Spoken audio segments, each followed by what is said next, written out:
الحمد للہ وحدہ لا شریک لہ والصلاة والسلام علی من لا نبی بعدہ وعلی آلہ واصحابہ الذین اوفوا عہدہ اما بعد فاعوذ باللہ من الشیطان الرجیم بسم اللہ الرحمن الرحیم وما كان لمؤمن ولا مؤمنة اذا قضى الله ورسوله امرا ان يكون لهم الخيرة اللهم صل على محمد وعلى آل محمد كما صليت على إبراهيم وعلى آل إبراهيم إنك حميد مجيد اللهم بارك على محمد وعلى آل محمد كما باركت على إبراهيم وعلى آل إبراهيم إنك حميد مجيد۔ اللہ تعالیٰ کا شکر ہے کہ اللہ تعالیٰ نے ہمیں انسان بنایا، مسلمان بنایا، حضور اکرم صلی اللہ علیہ وسلم کا امتی بنایا اور ہمارا تعلق اہل علم وارثین نبوت کے ساتھ قائم فرمایا۔ لہٰذا ہمیں چاہیے کہ ہم چونکہ اہل علم سے تعلق رکھتے ہیں تو اپنے موقف کو، اپنے عقائد کو، اپنے مسائل کو دلائل کے ساتھ بیان کریں۔ آج جس عنوان پر ہمارا سبق ہوگا، ہمارا عنوان ہے مرد عورت کے طریقہ نماز میں فرق۔ نماز مرد نے بھی پڑھنی ہے، نماز عورت نے بھی پڑھنی ہے، لیکن مرد اور عورت کے طریقہ نماز میں فرق ہے۔ یہ اہل سنت والجماعت احناف کا موقف ہے۔ بہت سارے لوگ غلط فہمیاں پھیلا رہے ہیں کہ یہ مرد عورت کے نماز کے طریقہ میں کوئی فرق نہیں ہے، یہ غلط بات ہے۔ ان غلط فہمیاں پھیلانے والے میں سے سر فہرست ہمارے ہاں غیر مقلدین ہیں۔ چنانچہ ان کے عالم یونس قریشی صاحب دستور المتقی اپنی کتاب میں لکھتے ہیں کہ شریعت محمدیہ میں مرد عورت کی نماز میں کوئی فرق نہیں، بلکہ جس طرح مرد نماز پڑھتا ہے اسی طرح عورت کو بھی پڑھنا چاہیے۔ اسی طرح غیر مقلد ایک عالم حکیم صادق سیالکوٹی صاحب اپنی کتاب صلاۃ الرسول میں لکھتے ہیں عورتوں اور مردوں کی نماز کے طریقہ میں کوئی فرق نہیں۔ پھر اپنی طرف سے حکم لگانا کہ عورتیں سینے پر ہاتھ باندھیں، مرد زیر نافر، عورتیں سجدہ کرتے وقت زمین پر کوئی اور حیت اختیار کریں اور مرد کوئی اور، یہ دین میں مداخلت ہے۔ یاد رکھیں تکبیر تحریمہ سے شروع کر کے السلام علیکم ورحمۃ اللہ کہنے تک عورتوں اور مردوں کے لیے ایک حیت اور شکل کی نماز ہے۔ سب کا قیام، رکوع، قومہ، سجدہ، جلسہ استراحت، قعدہ اور ہر مقام پر پڑھنے کی دعائیں یکساں ہیں۔ رسول اللہ صلی اللہ علیہ وسلم نے ذکور و اناث کی نماز کے طریقہ میں کوئی فرق نہیں بتایا۔ اسی طرح غیر مقلد عالم صلاح الدین یوسف عورتوں کا طریقہ نماز میں لکھتے ہیں کہ مرد عورت کے طریقہ نماز میں کوئی فرق نہیں۔ اسی طرح یہ بات حافظ محمد اسماعیل سلفی غیر مقلد بھی لکھتے ہیں، جبکہ ہمارا اہل سنت والجماعت احناف کا موقف یہ ہے کہ مرد عورت نماز میں فرق ہے۔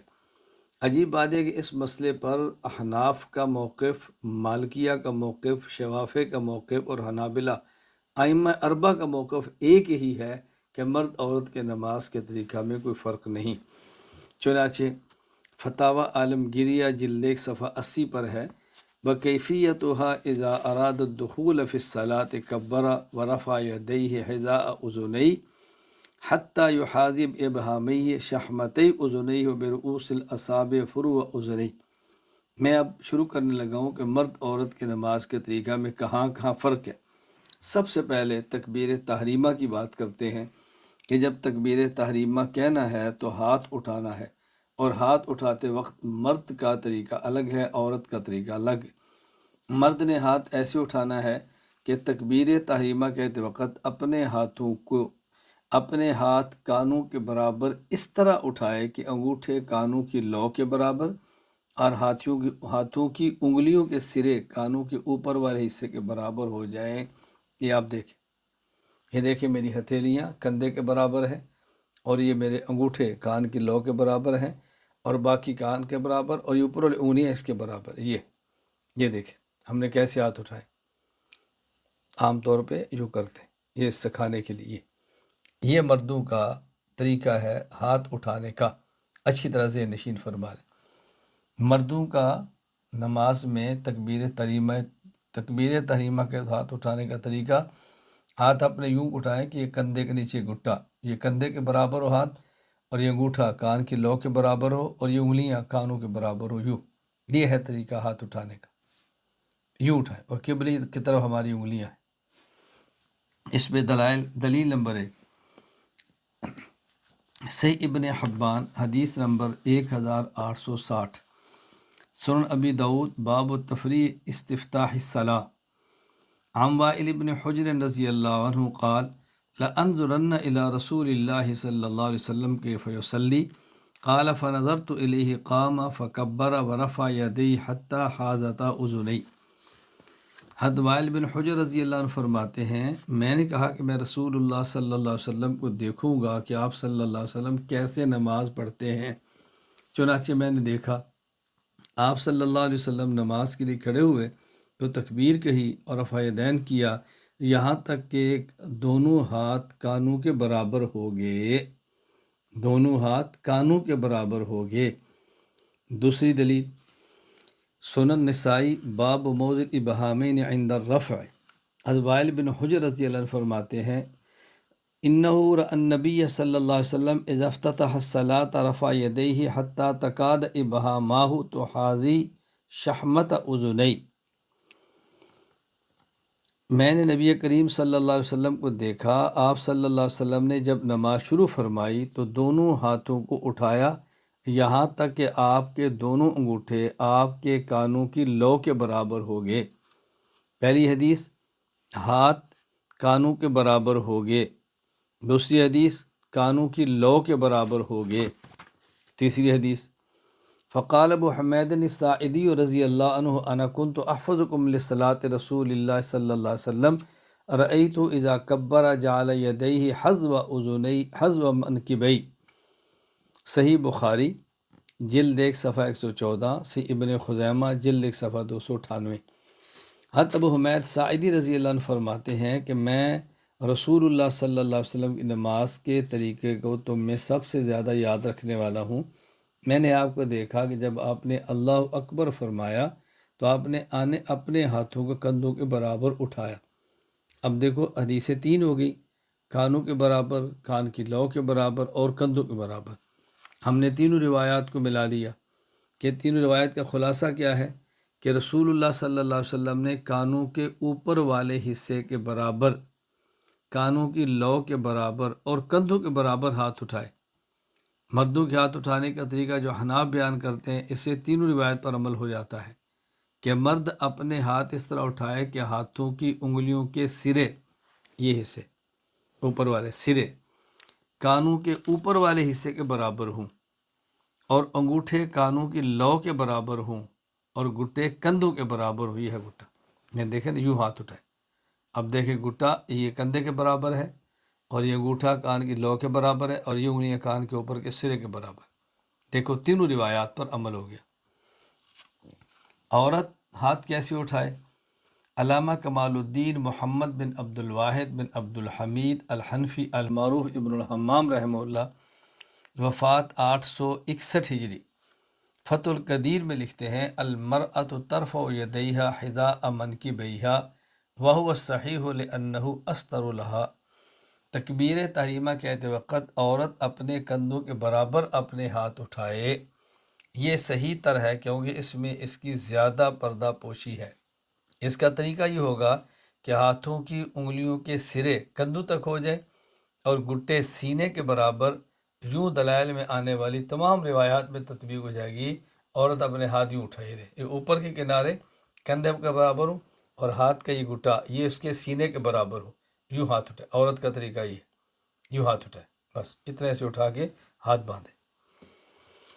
دلائل روایت نمبر 1 المعجم الکبیر للطبرانی حدیث نمبر 17497، مجمع الزوائد حدیث نمبر 1605، البدر المنیر جلد 3 صفحہ 463۔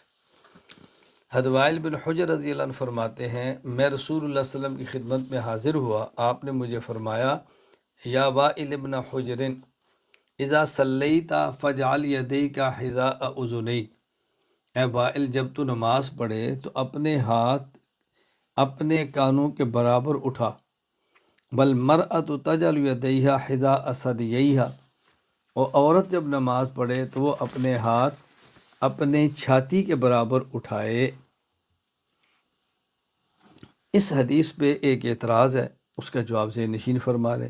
اعتراض کیا ہے کہ اس حدیث کے مصنف علامہ نور الدین الہیثمی رحمہ اللہ مجموع الزوائد میں اس حدیث کو نقل کرتے ہیں تو ساتھ یہ فرماتے ہیں رواہ الطبرانی فی حدیث طویل فی مناقب اوائل من طریق میمونہ بنت حجر عن امتها ام یحییٰ بنت عبد الجبار ولم عارفها وبقیت الرجال ثقات۔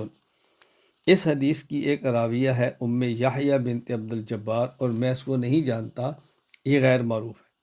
تو کہتے ہیں جب راوی مجہول ہے، غیر معروف ہے، تو اس سے روایت تو ضعیف ہو جاتی ہے، لہٰذا آپ کی روایت ضعیف ہے، اس پر عمل نہیں کرنا چاہیے۔ جواب ذہن نشین فرما لیں، حضرت علامہ نور الدین الہیثمی رحمہ اللہ یہ نہیں فرماتے کہ یہ راوی مجہول ہے، بلکہ یہ فرماتے ہیں میں اس کو نہیں جانتا۔ ایک محدث کا کسی کے حالات سے واقف نہ ہونا اس بات کی دلیل نہیں کہ اس کو کوئی بھی نہیں جانتا۔ یہ نہیں جانتے تو اور جانتے ہیں۔ عبد الرحمن بن ابراہیم انہیسی رحمہ اللہ علوم الحدیث النبی میں فرماتے ہیں کہ جو شخص یہ کہتا ہے لا عارفہ کسی راوی کے بارے میں فَوَ حُكْمٌ مِّنْهُ عَلَىٰ نَفْسِهِ بِعَدْمِ الْاطِّلَاءِ وَلَا يَنْفِي ذَلِكَ مَعْرِفَةَ غَيْرِهِ لَهُ۔ اس کا معنی ہوتا ہے کہ یہ اس کو نہیں جانتا، اس کا معنی یہ نہیں کہ اس کو اور کوئی بھی نہیں جانتا۔ دیکھیں امام ابو حاتم رازی، ابن حزم رحمہم اللہ متعدد راویوں کے حالات کے بارے میں لا علمی کا اظہار کرتے ہیں، حالانکہ وہ راوی بخاری اور مسلم کے ہوتے ہیں۔ اب بخاری اور مسلم کے راوی تو ایسا نہیں کہ مجہول ہے، تو ایک محدث کا کسی کو نہ جاننا اس بات کی علامت نہیں کہ وہ راوی مجہول ہے۔ دوسرا جو آپ ذہن نشین فرما لیں کہ مجہول یعنی جو معلوم نہ ہو، مجہول کی دو قسمیں ہیں، نمبر ایک مجہول العین، نمبر دو مجہول الحال۔ مجہول العین کا مطلب ہوتا ہے کہ راوی کی تعین نہ ہو، پتہ ہی نہ چلے کہ راوی کون ہے، راوی کی ذات پتہ ہی نہ چلے بندہ کون ہے۔ اور مجہول الحال کا معنی ہوتا ہے کہ راوی کا تو پتہ ہے کون ہے، لیکن یہ پتہ نہیں چل رہا کہ وہ ثقہ ہے یا وہ ضعیف ہے، اس کی حالت کیسی ہے یہ پتہ نہیں چل رہا۔ اب دیکھیں اگر کوئی شخص ام یحییٰ کے بارے میں یہ کہے کہ مجہول العین ہے، یہ بات غلط ہے۔ کیوں؟ اس لیے کہ ام یحییٰ عبد الجبار کی بیٹی ہے، اب یہ آپ نے پڑھا، اور حجر کی بہن ہے، اب یہ آپ نے پڑھا کہ وائل اپنی پھوپھی سے روایت نقل کرتے ہیں، ان کے والد حجر ہے تو پھوپھی کا معنی حجر کی بہن ہے، اور علقمہ کی بیوی ہے اور وائل کی پوتی ہے۔ اب یہ بتائے مجہول کیسے ہوئی؟ اس کا معنی کہ مجہول العین نہیں ہے۔ سند یوں ہے اس کی، حدثنا میمونۃ بنت عبد الجبار بن وائل، دیکھیں میمونہ عبد الجبار کی بیٹی، آگے بن وائل، قال سمیت امتی، قال سمیت امتی کبشہ۔ اب یہاں پر نام بھی اس کا کہ کون ہے یہ، میں نے اپنی پھوپھی کبشہ سے نام سنا، کون ہے وہ؟ ام یحییٰ، جو کہ ام یحییٰ ہے، تو نام بھی اس کا مذکور ہے، تو آپ بتائیں اس کو مجہول العین کیسے کہہ سکتے ہیں؟ اس لیے مجہول العین نہیں ہے۔ اور اگر آپ کہتے ہیں مجہول الحال ہے تو دیکھنا چاہیے کہ راویہ کون ہے۔ ام یحییٰ یا تابعیہ ہیں اگر اپنے دادا کا زمانہ پایا ہے، اور یا یہ تبع تابعی ہیں اگر اپنے دادا کا زمانہ نہیں پایا۔ تابعی یا تبع تابعی ہیں تو اس کا معنی یہ خیر القرون کے دور کی راویہ ہیں، اور خیر القرون کے راوی کے بارے میں یاد رکھنا، راوی خیر القرون کے دور کا ہو اور مجہول ہو، یہ اس وقت ضعیف ہوتا ہے جب خیر القرون کے دور کے محدثین اس حدیث کو رد کر دیں، اس کی حدیث نہ لیں، اس کا معنی ہے کہ اس کی روایت نہیں لینی۔ اور اگر خیر القرون کے لوگ اس کی روایت کو لے لیں تو پھر اس کو مجہول حال ہونے کی بنیاد پہ رد نہیں کیا جا سکتا۔ لہٰذا معترض کو چاہیے کہ کوئی خیر القرون کے زمانے کا ایسا بندہ بتائے جس نے ام یحییٰ کی حدیث کو رد کیا ہو۔ تیسرا جو آپ ذہن نشین فرما لیں جو اصولی ہے کہ یہ حدیث شریف مضبوط اصولوں سے مؤید ہے، اس حدیث کی تائید حدیثوں سے ہوتی ہے۔ وہ اصول کیا ہے کہ عدم تجافی، یعنی ان کو ملنا چاہیے، عورت کو اپنے سمٹ کے رہنا چاہیے۔ اسی طرح تستر، عورت کو اپنے بدن کے چھپانے کا بہت خیال کرنا چاہیے۔ اب یہ چیز ایسے کہ جس میں جب ہاتھ یہاں رکھے اس کے ہاتھ سمٹ بھی جائیں گے اور پردہ بھی زیادہ ہوگا، تو اصولوں سے اس کی تائید ہو رہی ہے، اور جب حدیث کی تائید اصولوں سے ہوتی ہو تو پھر اس روایت کو رد نہیں کیا جاتا۔ یہ بات اچھی طرح ذہن نشین فرما لیں۔ جواب نمبر 4، دیکھیں یہ حدیث مرفوع ہے، حدیث مرفوع کے ساتھ موافقت اور آثار کے ایک دوسرے کے مؤید ہونے کی وجہ سے یہ ضعف دور ہو گیا، یعنی حدیث مرفوع بھی ہو اور دیگر آثار اس کے مؤید بھی ہوں تو پھر بھی اس کا ضعف ختم ہو جاتا ہے۔ دوسری روایت مصنف ابن ابی شیبہ باب فی المرأة اذا افتتح الصلاة، وبی قال حدثنا حشیم قال اخبرنا شیخ لنا قال سمعت عطاء سئل عن المرأة کیف ترفع یدیها فی الصلاة قال حذو ثدییها۔ حضرت عطا رحمہ اللہ تابعی ہیں، ان سے پوچھا گیا عورت نماز میں ہاتھ کیسے اٹھائے؟ آپ نے فرمایا اپنی چھاتی کے برابر، یعنی یہاں تک ہاتھ اٹھائے، اپنی چھاتی، کندھا بھی نہیں فرمایا، اپنی چھاتی کے برابر ہاتھ ہے، عورت کو یہاں تک ہاتھ اٹھانے چاہیے۔ اس روایت پر بھی ایک اعتراض کیا جاتا ہے، وہ یہ کہ اس روایت میں لفظ ہے قال اخبرنا شیخ لنا، ہمیں ہمارے شیخ نے بتایا، وہ شیخ کون ہے؟ ان کا نام ہی مذکور نہیں ہے تو مجہول ہو گئے۔ جواب ذہن نشین فرما لیں کہ مصنف ابن ابی شیبہ ہی میں دوسرے مقام پر یا ان کا نام موجود ہے، ابھی قال حدثنا حشیم قال اخبرنا شیخ یقال له مسمع بن ثابت، اور یہ باب فی رکعت الفجر اذا فاتتہ کے تحت لائے ہیں، یعنی اس شیخ کا نام مسمع بن ثابت تھا، اگرچہ اس حدیث میں موجود نہیں ہے لیکن اسی کتاب کی دوسری حدیث میں یہ نام موجود ہے، اس لیے اعتراض بجا ہے۔ تیسری روایت مصنف ابن ابی شیبہ باب فی المرأة اذا افتتح الصلاة عن عبد ربیہ بن زیتون قال رأیت ام الدرداء ترفع یدیہا حذو منکبیہا حتی افتتح الصلاة۔ حضرت ام الدرداء رضی اللہ تعالی عنہ، جن کا نام تھا خیرہ، ان کے بارے میں حضرت ام الدرداء کے بارے میں عبد ربی بن زیتون فرماتے ہیں کہ حضرت ام الدرداء رضی اللہ عنہ کو میں نے دیکھا کہ نماز شروع کرتے ہوئے اپنے ہاتھوں کو کندھوں کے برابر اٹھاتی تھی۔ میں نے بتا دیا کہ روایات آ رہی ہیں اپنی چھاتی کے برابر، یا رہی کندھے کے برابر، یعنی ہاتھ چھاتی کے برابر ایسے اٹھاتی کہ جو انگلے اوپر کے کنارے ہیں یہ کندھوں کے برابر پہنچ جاتے۔ آگے چلتے ہیں، مرد اور عورت کے ہاتھ باندھنے میں فرق۔ پہلے ہم نے بیان کیا مرد عورت کے ہاتھ اٹھانے کے طریقے میں فرق، اب مرد اور عورت کے ہاتھ باندھنے کے درمیان فرق۔ مردوں کے ہاتھ باندھنے کا طریقہ یہ ہے کہ دائیں ہاتھ کی ہتھیلی کو بائیں ہاتھ کی پشت پر رکھ کر، یہ دائیں ہاتھ کی ہتھیلی بائیں ہاتھ کی پشت ہے، یہ دائیں ہاتھ کی ہتھیلی کو بائیں ہاتھ کی پشت پر رکھ کر انگوٹھے اور چھنگلیاں سے بائیں ہاتھ کے گھٹے کو پکڑتے ہوئے 3 انگلیاں کلائی پر بچھا کر ناف کے نیچے باندھیں۔ یہ بائیں ہاتھ کی پشت ہے، یہ دائیں ہاتھ کی ہتھیلی ہے، اس کو یہ رکھے، یہ انگوٹھا اور یہ چھنگلیاں اس سے گھٹے کو پکڑیں اور یہ 3 انگلیاں آگے رکھ لیں، یوں رکھیں اور اس کو پھر اپنے ناف کے نیچے باندھ لیں۔ یہ ہے طریقہ۔ امام محمد بن حسن شیبانی رحمہ اللہ وفات 189 ہجری 80 اور 9 فرماتے ہیں وَيَضَعُ بَطْنَ كَفِّهِ الْأَيْمَنِ عَلَى رُسْغِهِ الْأَيْسَرِ تحت السُّرَّةِ فَيَكُونُ الرُّسْغُ فِي وسط الْكَفِّ، کتاب الآثار۔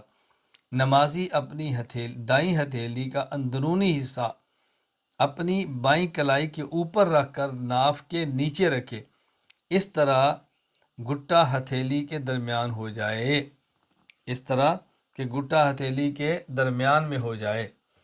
حافظ بدر الدین محمود بن موسیٰ العینی الحنفی رحمہ اللہ وفات 855 ہجری، عمدۃ القاری باب وضع الیمنی علی الیسری فی الصلاۃ کے تحت فرماتے ہیں واستحسن کثیر من مشائخنا بأن یضع باطن کفہ الیمنی علی کفہ الیسری ویحلق بالخنصر والابہام علی الرسغ۔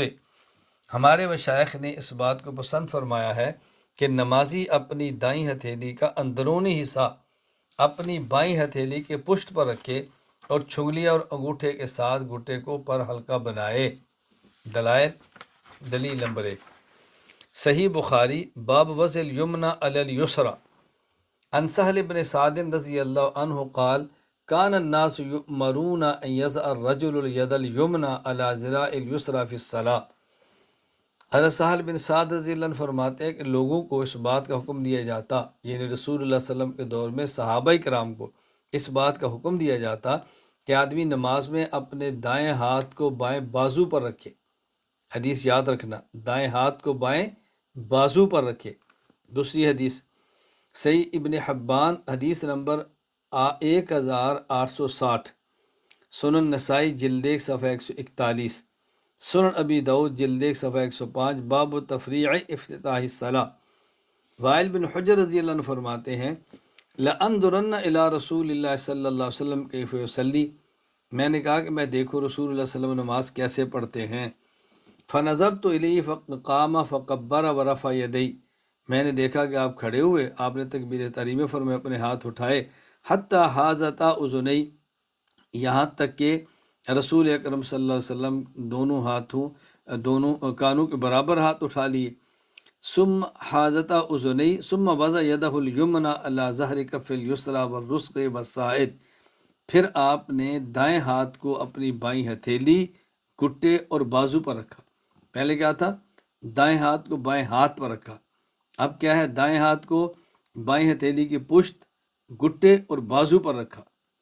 تیسری حدیث دیکھیں، صحیح ابن حبان ذکر الاخبار اما یستحب للمرء حدیث نمبر 1770، عبداللہ بن عباس رضی اللہ عنہ فرماتے ہیں ان رسول اللہ صلی اللہ علیہ وسلم قال انا معاشر الانبیاء امرنا ان نؤخر سحورنا ونعجل فطرنا وان نمسک بایماننا علی شمائلنا فی صلاتنا، ہم انبیاء علیہ السلام کی جماعت کو اس بات کا حکم دیا گیا ہے ہم سحری کو تاخیر سے کریں، افطاری کو جلدی کریں، اور اپنے دائیں ہاتھ سے بائیں ہاتھ کو پکڑیں نماز میں۔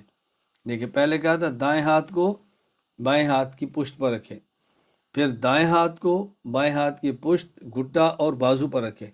اب تیسری حدیث دائیں ہاتھ سے بائیں ہاتھ کو پکڑیں۔ چوتھی حدیث مصنف ابن ابی شیبہ باب وضع الیمین علی الشمال حدیث نمبر 3959، حضرت وائل بن حجر رضی اللہ عنہ فرماتے ہیں میں نے رسول اللہ صلی اللہ علیہ وسلم کو دیکھا وضع یمینہ علی شمال فی الصلاۃ تحت السرہ، آپ نے دائیں ہاتھ کو بائیں ہاتھ پر رکھا ناف کے نیچے۔ اب دیکھو روایات چار ہوگی۔ سہل بن سعد کی روایت صحیح بخاری کی، یہ دائیں ہاتھ کو بائیں بازو پر رکھنا، بازو گھٹے سے شروع ہوتا ہے، بازو پر رکھنا۔ اور وائل بن حجر کی روایت کہ دائیں ہاتھ کو بائیں ہاتھ کی پشت، گھٹے اور بازو پر رکھنا۔ نمبر 3 عبداللہ بن عباس والی حدیث، دائیں ہاتھ سے بائیں ہاتھ کو پکڑنا۔ وائل بن حجر کی حدیث کہ ہاتھ کو دائیں ہاتھ بائیں پر رکھنا اور ہاتھ ناف کے نیچے رکھنا۔ یہ اچھی طرح ذہن نشین فرما لیں۔ اب ہم ان چاروں روایات کو جمع کرتے ہیں۔ اللہ امام ابو حنیفہ رحمہ اللہ قبر پر کروڑوں رحمت نازل فرمائے، حضرت امام صاحب نے ایسا موقف بیان فرمایا، چاروں احادیث جمع ہو گئی۔ امام صاحب فرماتے ہیں دائیں ہاتھ کو بائیں ہاتھ کی پشت پر رکھے، ہتھیلی پر، ایک حدیث پر عمل، پھر انگوٹھا اور چھوٹی انگلی اس سے دائیں ہاتھ کے سے بائیں ہاتھ گھٹے سے پکڑیں، دوسری پر عمل، یہ 3 انگلیاں بازو پر رکھیں، تیسری پر عمل، اور ہاتھ ناف کے نیچے باندھیں، چوتھی پر عمل ہو گیا۔ بتاؤ جو ساری احادیث پر عمل کرے وہ اہل حدیث نہیں، اور جو ساری احادیث کا انکار کریں اور ایک پر عمل کریں وہ اہل حدیث ہے۔ منکرین حدیث کو اہل حدیث کہتے ہو اور حدیث پر عمل کرنے والوں کو اہل حدیث نہیں کہتے، کیا عجیب بات۔ اچھا، عورت نماز میں ہاتھ کیسے باندھے؟ کہتے ہیں عورت قیام کے وقت اپنے ہاتھ سینہ پر رکھے، اور یہ دلیل شرعی سے ثابت ہے۔ دلیل شرعی کیا؟ اجماع امت، اجماع امت سے یہ بات ثابت ہے، اجماع امت دلیل شرعی ہے۔ دیکھیے امام ابو القاسم ابراہیم بن محمد القاری الحنفی سمرقندی رحمہ اللہ، وفات 907 ہجری، مستخلص الحقائق شرح کنز الدقائق میں فرماتے ہیں والمرأة تضع یدیہا علی صدرہا بالاتفاق، عورت اپنے ہاتھ کو سینے پر رکھے، والمرأة تضع یدیہا علی صدرہا بالاتفاق، عورت اپنے ہاتھ سینے پر رکھے اور اس پر اتفاق ہے۔ نمبر 2، سلطان المحدثین ملا علی قاری رحمہ اللہ فات 214 ہجری، یہ باب فتح باب العنایہ، اس میں فرماتے ہیں فالمرأة تضع یدیہا علی صدرہا اتفاقا لأن مبنى حالہا علی الستر، اس بات پر اتفاق ہے کہ عورت اپنے ہاتھ کو اپنے سینے پر رکھے۔ نمبر 3، علامہ عبداللہ لکھنوی رحمہ اللہ وفات 1304 ہجری السعایہ میں فرماتے ہیں وَأَمَّا فِي حَقِّ النِّسَاءِ فَاتَّفَقُوا عَلَىٰ أَنَّ السُّنَّةَ لَهُنَّ وَضْعُ الْيَدَيْنِ عَلَى الصَّدْرِ لِأَنَّهَا مَا أَسْتَرُ لَهَا، عورتوں کے بارے میں اس بات پر اتفاق ہے کہ ان کا طریقہ یہی ہے کہ وہ جب نماز پڑھیں تو اپنے ہاتھ کو اپنے سینے پر باندھیں، اور اجماع امت یہ مستقل دلیل شرعی ہے، اس کو اچھی طرح ذہن نشین فرما لیں۔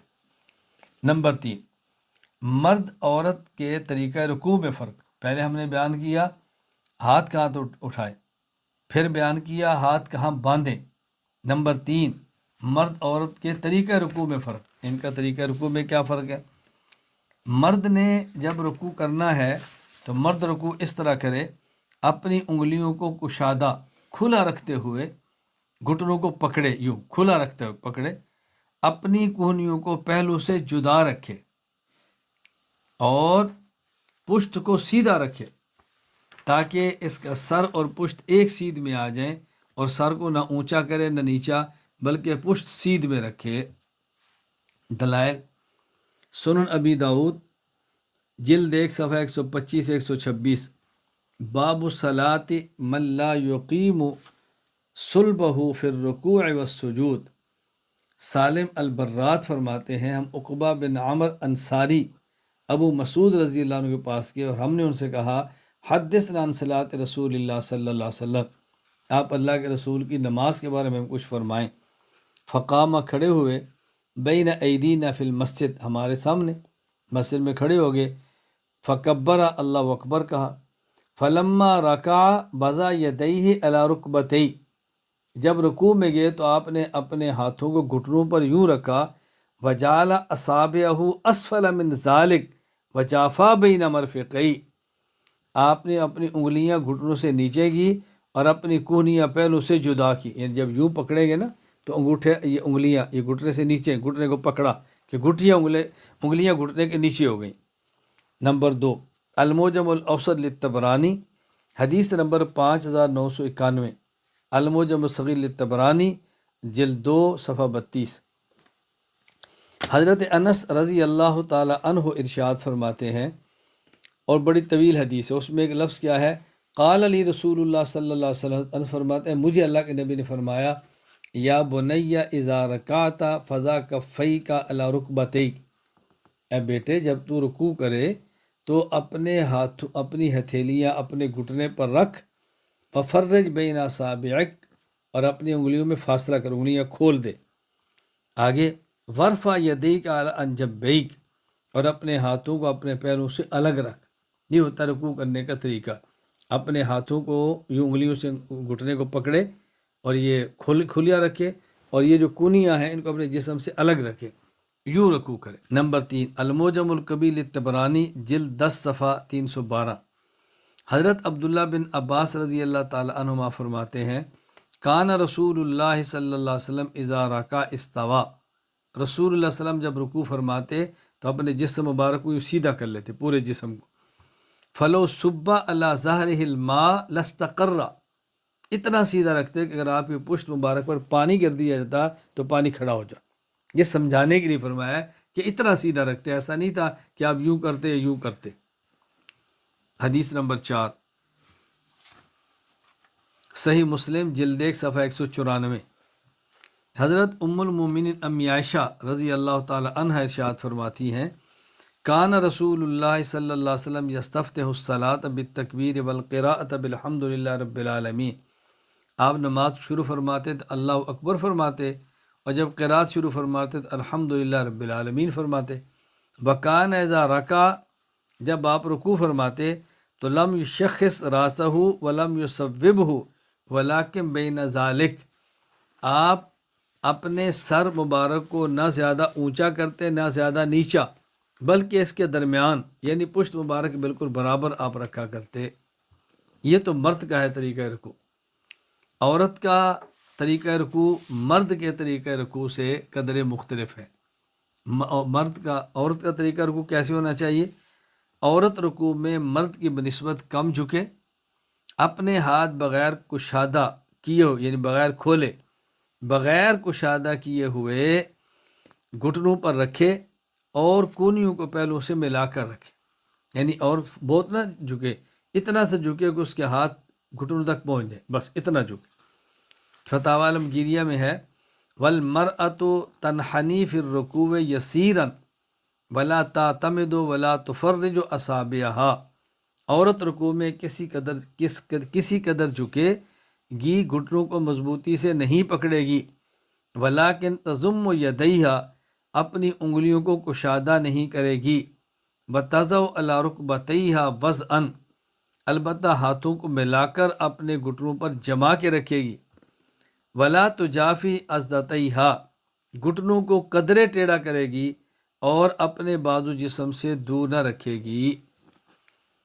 غیر مقلد عالم عبدالحق ہاشمی صاحب اپنی کتاب نصب العمود میں لکھتے ہیں عندی بالاختیار قول من قال ان المرأة لا تجافی فی الرکوع، مجھے ان کی بات زیادہ پسند ہے جو یہ بات کہتے ہیں کہ عورت رکوع میں اپنی کونیاں پہلو سے جدا نہ کرے۔ دلیل مصنف عبدالرزاق حدیث نمبر 5983، حضرت عطا رحمہ اللہ فرماتے ہیں تجتمع المرأة اذا رکعت ترفع یدیہا الی بطنہا وتجتمع ما استطاعت، عورت سمٹ کر رکوع کرے گی، اپنے ہاتھوں کو اپنے پیٹ کی طرف ملائے گی، جتنا سمٹ سکتی ہو سمٹ جائے۔ یہاں باز نشین فرما لیں حضرت عطا تابعی ہے اور تابعی کا قول فعل تقریر حدیث ہوتی ہے، لہٰذا رکوع میں عورت کا سمٹ کر رکوع کرنا محدثین کے اصول حدیث کی روشنی میں ہم کہہ سکتے ہیں کہ حدیث پاک سے ثابت ہے۔ نمبر 4، چوتھا فرق کیا ہے؟ مرد عورت کے طریقہ سجدہ میں فرق۔ مرد سجدہ کیسے کرے؟ مرد سجدہ میں اپنا پیٹ رانوں سے دور رکھے، اپنی کونیوں کو زمین سے بلند رکھے، پہلو سے جدا رکھے اور سرین کو اونچا رکھے، یہ مرد کے رکوع کا طریقہ ہے۔ دلائل صحیح بخاری باب صفت النبی صلی اللہ علیہ وسلم، صحیح مسلم باب ما یجمع صفت الصلاۃ وما یفتتح به ویختم به وصفت الرکوع والاعتدال منہ والسجود۔ حضرت عبداللہ بن مالک بن بحینہ الاسدی رحمہ اللہ فرماتے ہیں کان النبی صلی اللہ علیہ وسلم اذا سجد فرج بین یدی حتی نرى ابطی، رسول اکرم صلی اللہ علیہ وسلم جب سجدہ فرماتے تو آپ اپنے دونوں بازوں کو اچھی طرح کھول دیتے۔ مقال ابن بکیر حدثنا بکر بیاض ابطی، حتیٰ کہ آپ کے کی بغلوں کی سفیدی نظر آتی، یعنی آپ بہت کھولتے، اتنا کھولتے کہ آپ کے بغلوں کی سفیدی نظر آ جائے۔ حضرت امام بخاری نے صحیح بخاری باب صفت صلاۃ النبی کے اندر اس حدیث کو ذکر فرمایا۔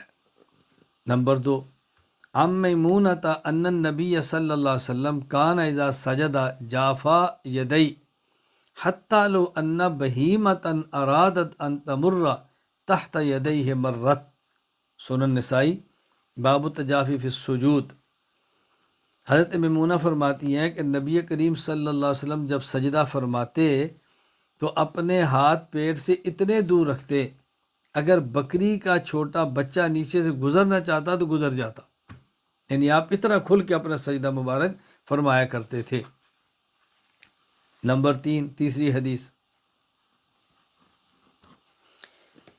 سنن ابی داؤد باب صفت السجود، حضرت ابو اسحاق فرماتے ہیں وصف لنا البراء بن عازب رضی اللہ عنہ، حضرت براء بن عازب رضی اللہ تعالی عنہ سجدے کا طریقہ یوں بتایا فوضع یدیہ واعتمد علی رکبتیہ، اپنے ہاتھوں کو زمین پر رکھا، اپنے گھٹنوں پر سہارا لیا، ورفع عجیزتہ، اور اپنی سرین کو اٹھا لیا۔ فرمایا ہاکذا کان رسول اللہ صلی اللہ علیہ وسلم یسر، اسی طرح رسول اکرم صلی اللہ علیہ وسلم سجدہ فرمایا کرتے تھے۔ یعنی مرد اپنے سجدے میں ہاتھ زمین پر رکھے اور بازو کو جدا رکھے، پیٹ کو رانوں سے الگ رکھے، کھول کے رکھے۔ عورت جب سجدہ کرے تو مرد کی طرح نہ کرے، بلکہ اب پیٹ کو رانوں سے ملا کے رکھے، بازو کو پہلو سے ملا کے رکھے اور کونیاں زمین پر بچھا کے رکھے، کونیاں زمین پر بچھا کے رکھے۔ امام ابو الحسن علی بن ابو بکر بن عبد الجلیل المرغینانی رحمہ اللہ وفات 593 ہجری الہدایہ میں فرماتے ہیں بل مرأۃ تنخفض فی سجودہا وتلزق بطنہا بفخذیہا لأن ذلک استر لہ لہا، عورت سجدے میں سکڑ جائے، اپنے پیٹ کو اپنی رانوں سے ملا دے، کیونکہ یہ صورت اس کے لیے زیادہ پردہ والی ہے۔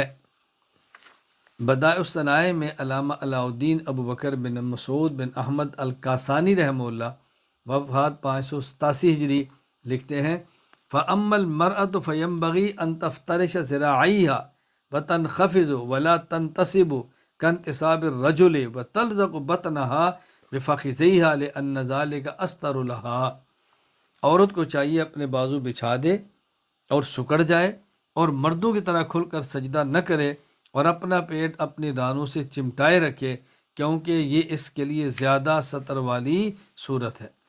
دلائل: صحیح مسلم حدیث نمبر 498، حضرت عائشہ رضی اللہ تعالیٰ عنہ فرماتی ہیں کان رسول اللہ صلی اللہ علیہ وسلم یستفتح الصلاۃ بالتکبیر والقراءۃ بالحمد للہ رب العالمین، آپ جب نماز شروع فرماتے اللہ اکبر فرماتے، اور جب آپ قرات شروع فرماتے تو الحمدللہ رب العالمین پڑھتے۔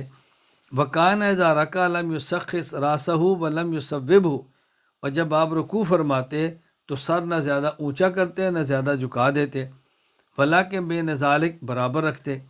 وَكَانَ إِذَا رَفَعَ رَأْسَهُ مِنَ الرُّكُوعِ لَمْ يَسْجُدْ حَتَّى يَسْتَوِيَ قَائِمًا، اور جب آپ سر رکوع سے اٹھاتے لم یسجد تو آپ سجدہ نہ کرتے جب تک کہ آپ سیدھے کھڑے نہ ہو جائیں، یعنی قومہ کرتے۔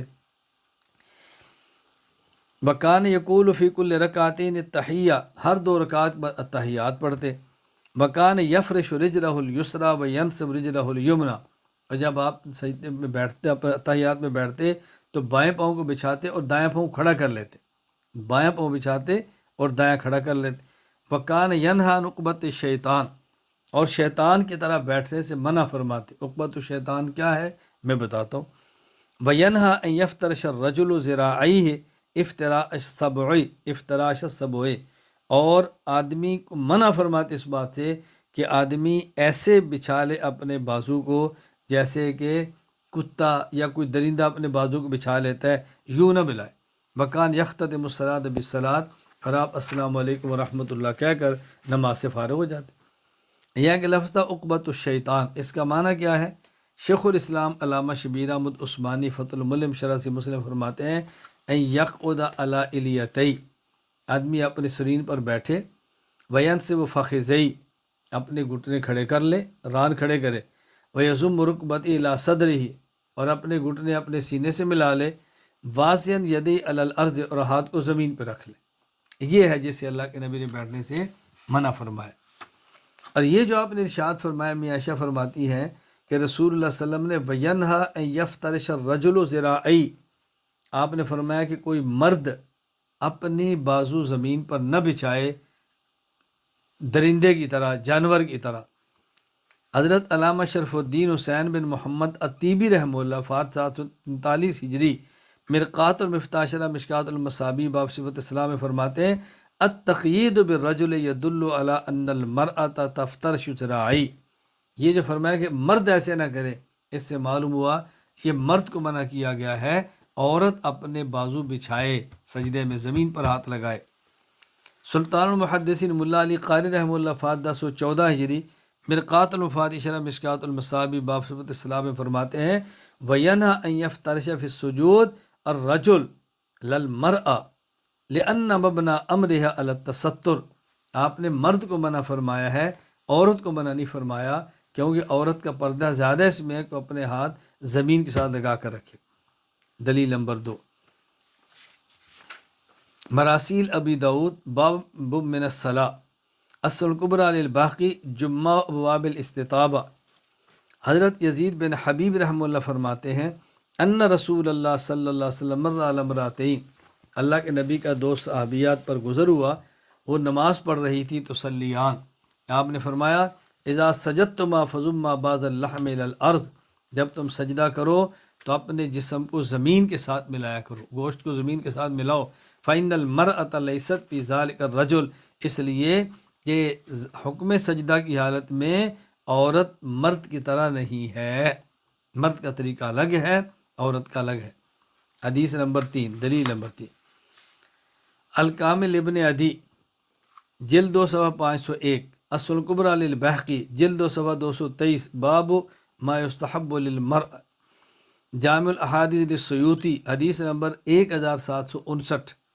عبداللہ بن عمر رضی اللہ عنہما فرماتے ہیں رسول اللہ صلی اللہ علیہ وسلم فرمایا اذا جلست المرأة فی الصلاة وضعت فخذها علی فخذها الاخری، جب عورت نماز میں بیٹھے تشہد میں تو اپنے ایک ران کو دوسرے ران پر رکھ لے، مرد کی طرح دو ران سیدھے نہ بچھائے۔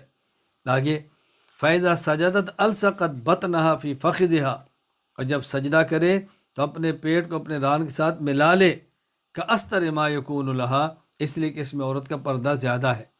فَإِنَّ اللَّهَ يَنْظُرُ إِلَيْهَا، اللہ تعالیٰ اس عورت کی طرف دیکھتے ہیں اور فرماتے ہیں یا ملائکتی اشہدکم انی قد غفرت لها، اے میرے فرشتوں میں تمہیں گواہ بناتا ہوں کہ میں نے اس عورت کے پچھلے گناہوں کو معاف فرما دیا ہے۔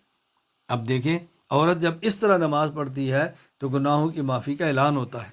حدیث نمبر 4، الکبریٰ للبیہقی باب ما یستحب للمرأة، ابو سعید خدری رضی اللہ عنہ فرماتے ہیں جو رسول اللہ صلی اللہ علیہ وسلم کے صحابی ہیں، کان یأمر الرجال ان یتجافوا فی سجودہم ویأمر النساء ان یتخفضن، اللہ اکبر۔ حضرت ابو سعید خدری فرماتے ہیں کہ رسول اللہ صلی اللہ علیہ وسلم مردوں کو حکم دیا کرتے تھے، حکم فرماتے تھے کہ سجدے میں اپنی رانوں کو پیٹ سے جدا رکھیں، عورتوں کو حکم فرماتے تھے کہ خوب سمٹ کر یعنی رانوں کو پیٹ سے ملا کر سجدہ کریں۔ یا اس حدیث کا مطلب یہ ہے کہ ابو سعید خدری رضی اللہ تعالیٰ جو کہ رسول اللہ صلی اللہ علیہ وسلم کے صحابی ہیں وہ فرماتے، یعنی وہ تاکید کیا کرتے تھے۔ نمبر 5، مصنف عبد الرزاق باب تکبیرۃ المرأة بیدیہا وقیام المرأة ورکوعہا وسجودہا۔ حضرت حسن اور قتادہ یہ فرماتے ہیں اذا سجدت المرأة، جب عورت سجدہ کرے، فإنها تنضم ما استطاعت، جس حد تک ممکن ہو اپنے جسم کو سمیٹے، ولا تتجافى لكي لا ترفع عجیزتها، اور عورت کو چاہیے کہ اپنی کونیاں پیٹ سے جدا نہ کرے تاکہ اس کی پشت اونچی نہ ہو۔ کونیاں جدا کرے گی تو پشت اونچی ہو جائے گی، کونیاں ساتھ میں لائے تاکہ اس کی پشت نیچے رہے۔ دلیل نمبر 6، مصنف بن ابی شیبہ حدیث نمبر 2704، حضرت مجاہد فرماتے ہیں انہ کان یکرہ ان یضع الرجل بطنہ علی فخذیہ اذا سجد کما تصنع المرأة۔ حضرت مجاہد رحمہ اللہ اس بات کو ناپسند فرماتے کہ مرد جب سجدہ کرے تو اپنے پیٹ کو رانوں پر رکھے جیسا کہ عورت رکھتی ہے، مرد الگ رکھے عورت ملائے۔ دلیل نمبر 7، مصنف عبد الرزاق حدیث نمبر 5983، حضرت عطا فرماتے ہیں اذا سجدت، جب عورت سجدہ کرے، فلتضم یدیہا الیہا، عورت کو چاہیے اپنے بازو اپنے جسم کے ساتھ ملا لے، وتضم بطنہا وصدرہا الی فخذیہا، اور اپنے پیٹ اور سینے کو اپنے ران سے ملا لے، وتجتمع ما استطاعت، اور جس حد تک ممکن ہو عورت کو چاہیے کہ خوب سمٹ کر سجدہ کرے۔ نمبر 5، مرد عورت کے درمیان فرق بیٹھنے میں، آخری بیٹھنے میں مرد عورت کے درمیان فرق ہے۔ مردوں کے بیٹھنے کا طریقہ یہ ہے کہ دائیں پاؤں کو انگلیوں کے بل کھڑا کر لیں اور بائیں پاؤں کو بچھا کر اس پر بیٹھ جائیں، بایاں پاؤں نیچے بچھائیں اور دائیں یوں کھڑا رکھیں اور انگلیوں قبلہ تھوڑا زور دیں، قبلہ رخ کی طرف ہو۔ دلائل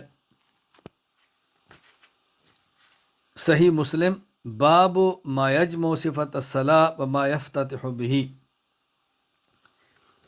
حضرت عائشہ رضی اللہ تعالیٰ عنہ فرماتی ہیں رسول اللہ صلی اللہ علیہ وسلم کا تشہد ذکر کرتے ہوئے وکان یقول فی کل رکعتین التحیہ، اللہ کے نبی جب 2 رکعت پڑھ، آپ ہر 2 رکعت پر التحیات پڑھتے، التحیات للہ۔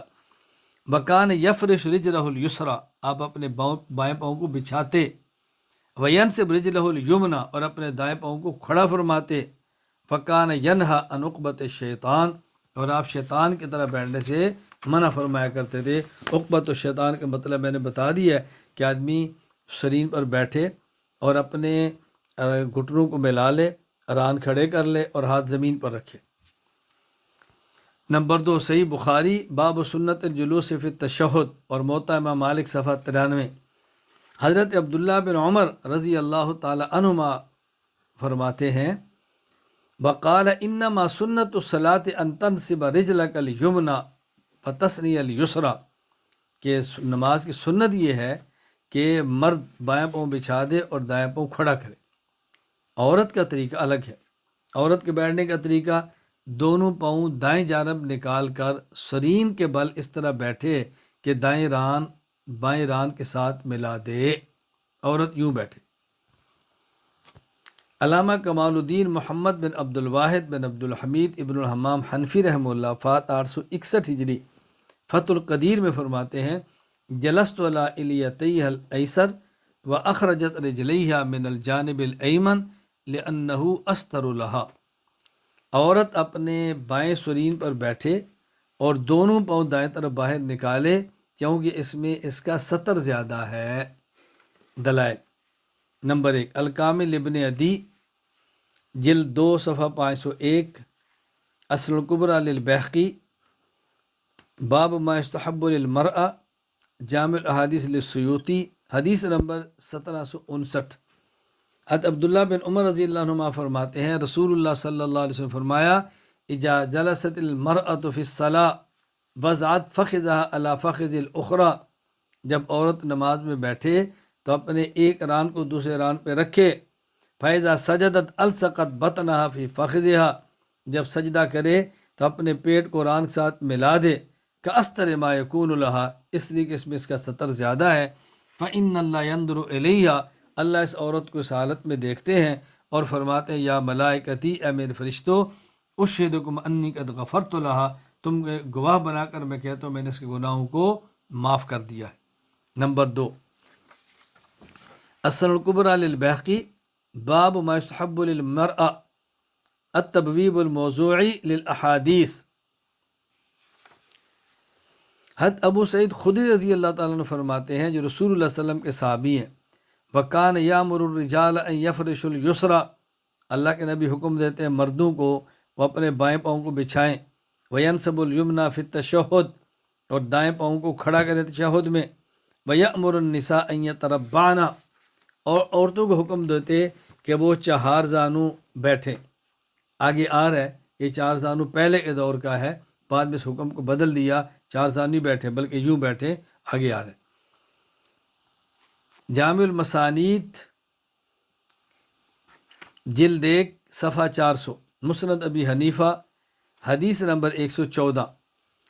حضرت عبداللہ بن عمر رضی اللہ عنہ فرماتے ہیں حضرت عبداللہ بن عمر رضی اللہ عنہ فرماتے ہیں کہ پوچھا گیا رسول اللہ صلی اللہ علیہ وسلم سے، نہ حضرت عبداللہ بن عمر رضی اللہ تعالیٰ عنہما سے سوال کیا گیا کہ رسول اللہ صلی اللہ علیہ وسلم کے دور میں عورتیں نماز کس طرح پڑھا کرتی تھی؟